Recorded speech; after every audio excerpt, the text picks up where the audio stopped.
Hello students, welcome to the tutorial section. So today we will go through the question, three problems actually. So this is the last part of your this chapter. So the question is that we have to find out the algorithm as well as flowchart out of the find out the roots of the quadratic equation. So everyone is feeling familiar with the quadratic equation value. So the equation is also visible over here. If you are able to see, this is the quadratic equation value. Okay, so for this reason we need to take three inputs, that is A, B, C. Three inputs are required. So after start we have taken the three inputs over here. Okay, if I zoom it properly, you are able to see. Okay, input 3 is written, and meanwhile there is another declaration is there that count variable we have declared at 0 and sum variable we have declared at 0. Because in earlier in lecture video I have explained you that there is a golden rule. When you have to find out the sum of numbers, then you have to declare the sum variable as 0. Because why it is 0? Because when you add anything with 0, it give you the that particular result, that is the same result that you are adding with. So if you, instead of 0, if you write anything in 1, so it will happen, it will increase the value. That's why some value is variable. Initially it is having 0 value. So three inputs is taken. So first of all, the formula, that is b square minus 4abc.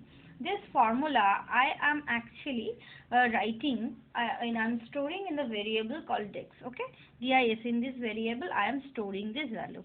Okay, then we will go for the checking. Okay, so there are two types of root can be there.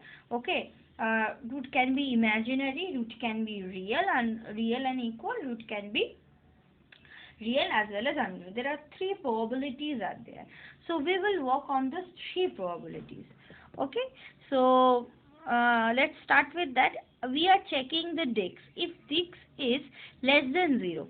Okay. If dix is less than 0, it means that the roots are imaginary. Okay, the roots are imaginary. See, if dix is less than 0, then dix are imaginary. If this equals to the dix value, that is b square minus 4ac, this value is equals to 0, then the root must be real and equal. Okay, real and equal. In this particular case, if it is real and equal, then we have to determine the value of x. Okay, so x would be equals to x value will be x1 equals to minus b divided by 2 into a. Okay, so x value we have getting, and then we can write the roots value, and then we can stop. Suppose that if dix value is not less than 0 and not equals to 0, it is something greater than 0. If it is greater than 0, it means that the roots are real as well as the unequal. If roots are real as well as the unequal, then what will happen? Then we have to go for the another calculation. So the calculation for it is x1 equals to minus b square root of what? B square minus 4ac divided by 2a.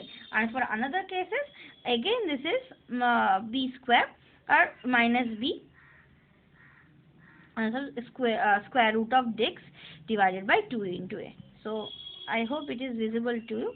Okay, for x1 it is minus b plus of a square root of b square minus 4ac divided by 2a, and for x2 it is minus b of minus square root of b square minus 4ac divided by 2a. And then finally we will go for the stop. Okay, stop. So there are three probabilities are in this way we can write down the flowchart, and this is the algorithm. Now coming to the next flowchart, that is we have to decide whatever a number is given to you, it's a prime number or not. Okay, so in this case, so first we have to take a input from the user, that which number they want to find is a primary number or not. Okay, so we have let's start with the start value, and then we have taken the input from the user and storing in the variable num.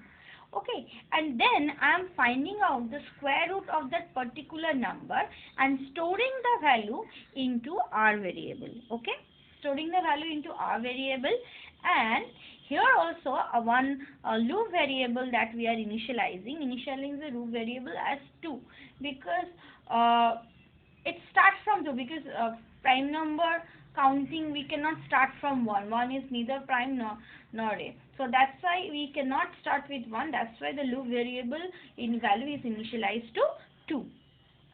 Next, we are checking that I value is greater than R value or not. Whatever square root value I'm getting, that is greater than I value or not.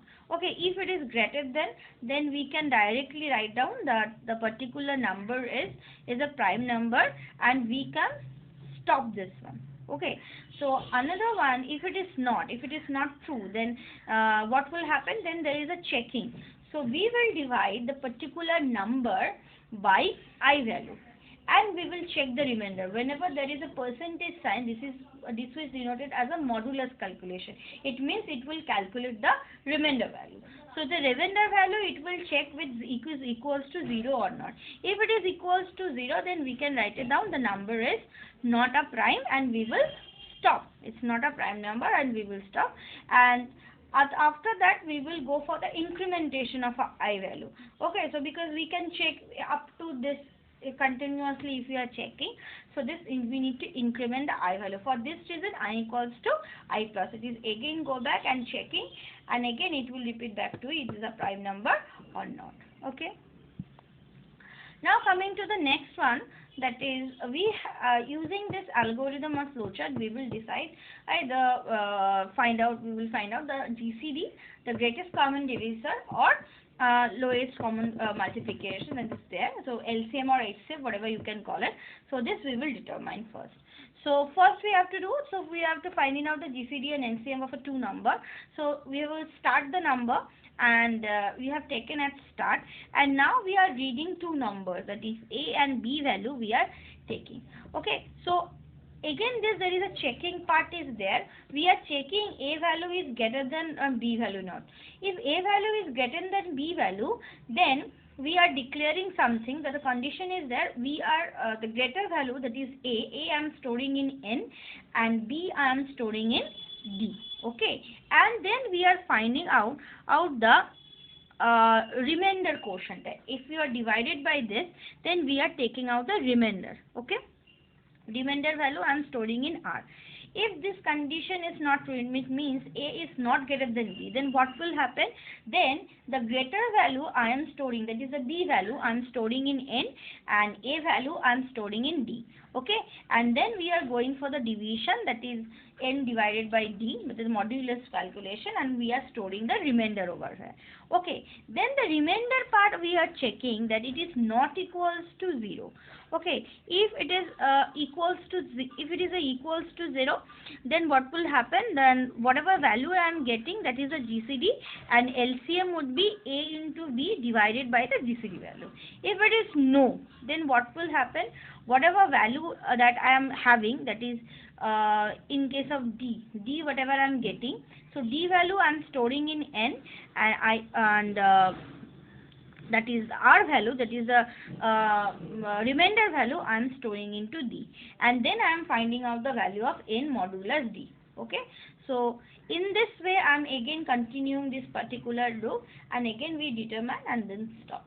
Okay, so this is all about this flowchart algorithm chapter. So we have come to an end, and the next video session we will discuss about the exercise from the algorithm, flowchart and algorithm chapter. Thank you, student. I end my lecture over here.